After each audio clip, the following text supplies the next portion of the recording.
Fala, meus queridos, tudo certo? Cara, uma das coisas que eu vejo que existe o maior risco, assim, que eu tomo bastante cuidado, é a questão de comunicação e quando a gente começa a utilizar textos por conveniência de acordo com aquilo que a gente quer fazer. Uma das coisas, assim, que eu acho que o maior desafio do ser humano está na questão da comunicação. Só que existe, sim, a nossa dificuldade de interpretação, de muitas vezes conseguir entender aquilo que a outra pessoa queria dizer. Até eu falei um pouco sobre isso no vídeo Shaolin Matador de Porco. Mas existe também um problema que é muitas vezes a gente pegando um texto e usando ele fora do seu contexto. Então isso obviamente tem vários exemplos que a gente pode aplicar isso. Por exemplo, você está ali numa discussão, a pessoa, tudo que ela fala está certo e ela está certíssima dentro disso, mas ali uma palavrinha dela sim você consegue interpretar que ela utilizou num sentido errado. Aí você pega aquela palavrinha que ela utilizou no sentido errado e você constrói toda a sua tese para destruir todo o argumento dela que você sabe lá no interior do seu coração, que você sabe assim, cara, ela estava certa nos questionamentos. Não, mas você pega aquela frasezinha que ficou fora ali, que não foi bem explicado, e você utiliza aquilo ali como um pretexto para fazer aquilo que você quiser, para anular todo o argumento que você sabe no seu interior que estava correto. Mas porque aquela palavrinha ali ficou errada, pode ser usada de uma forma incorreta, a gente vai lá e pega e age por conveniência. Cara, eu falo bastante sobre isso, né? Porque, cara, como é perigoso isso. Quando a gente vive uma vida por conveniência, que a gente só faz aquilo que nos é conveniente. Isso é um câncer, isso aí é uma doença que a gente tem que se livrar disso. Mas o que eu acho que é relevante em relação a isso é que dentro dessa palavra texto, a gente tem tanto a palavra pretexto e a gente tem a palavra contexto. E o texto em si, a gente sempre tem que analisar o contexto no qual ele está escrito. A palavra de Deus, por exemplo, eu acho que é um dos maiores exemplos que eu conheço, pelo menos, que é de pessoas pegando textos aleatórios e tirando do contexto do qual ele estava aplicado. E com base nisso, eles distorcem o contexto daquilo que a palavra de fato quer dizer, mas eles utilizam como um pretexto para fazer aquilo que a pessoa deseja fazer. E isso é muito complexo. Isso é muito complexo, isso é muito perigoso, sabe? Porque, eu não sei, eu vejo que as pessoas elas não têm um comprometimento com a verdade. Isso está cada vez mais raro. É difícil achar uma pessoa que ela é sincera e tem um compromisso com a verdade, mesmo quando essa verdade é de alguma prejudicial para ela.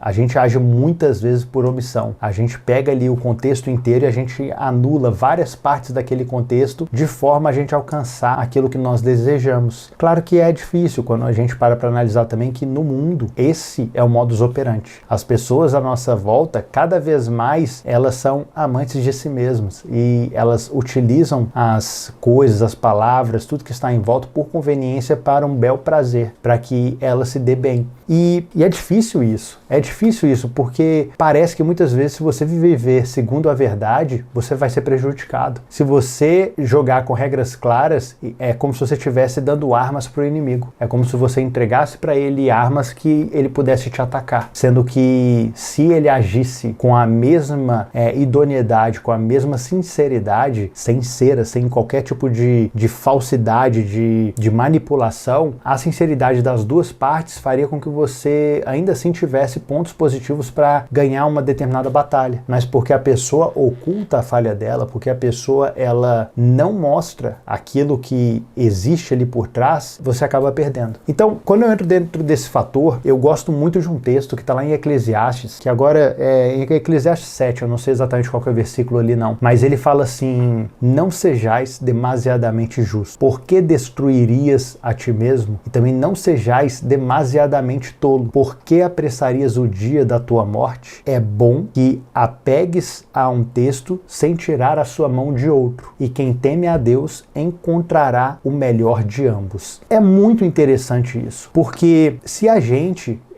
parte para esse lado de ser demasiadamente justo, ou seja, você age simplesmente por causa de uma justiça, não porque isso é certo e etc, e fica meio que bitolado dentro disso, você acaba se destruindo. Ao mesmo tempo que se você age de forma totalmente imprudente, totalmente corrupta, você apressa o dia da sua morte. Ou seja, os dois extremos eles são negativos. E a Bíblia ela fala que quem teme a Deus encontra o melhor de ambos. E eu sei que é perigoso até eu colocar esse texto, porque esse texto texto, por exemplo, ele pode ser tirado dentro de um contexto de uma pessoa que ela é extremamente corrupta. Ela fala, não, mas sabe como a Bíblia diz, né? Não sejais demasiadamente justo, quando na verdade dentro da pessoa ela tá pendendo demais para ser demasiadamente corrupta. Então, tipo assim, isso é complexo, isso é um perigo, porque as pessoas usando textos por conveniência, usando textos, transformando eles em pretextos, eles anulam que um tá unido ao outro, sabe? E é aquele negócio, né? Tipo assim, as pessoas elas são conduzidas pelos próprios interesses, pelas próprias paixões que elas têm. E é difícil hoje a gente conseguir lidar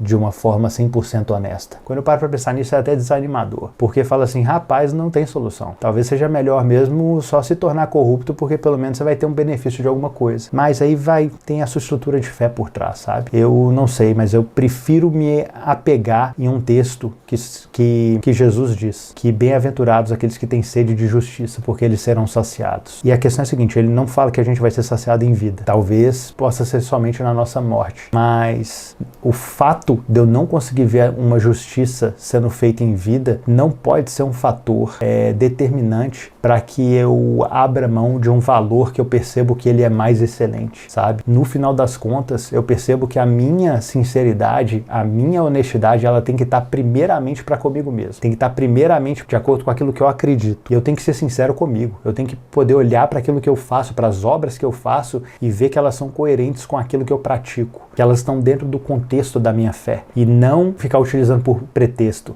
Porque senão, cara, sinceramente, no final das contas, inevitavelmente a gente pende por uma vida muito vazia. É uma vida muito vazia, é uma vida que não tem nenhum tipo de honra. E sinceramente, entre buscar a minha honra, entre buscar o meu nome ser valorizado e buscar valores financeiros que no final das contas eles só servem para que eu manipule pessoas ou para que eu supra as minhas vaidades, eu prefiro prezar pelo meu nome. Eu prefiro prezar pela minha honra, sabe? Por mais arcaico que isso seja, por mais ultrapassado que isso seja, eu vejo que a gente tem que, a gente tem que olhar para quem nós somos, para os valores que nós temos, a vida que a gente segue segundo esses valores, e a gente não pode se envergonhar das nossas condutas. A gente não pode se condenar naquilo que a gente pratica. Bom, basicamente é isso. Eu pensei que seria mais rápido falar sobre um tema como esse, mas é isso. A gente tem que tomar cuidado com o que a gente tem usado como pretexto para fazer aquilo que a gente quer. Porque certamente a tendência ela é gigantesca da gente se arrepender daquilo que a gente fez num período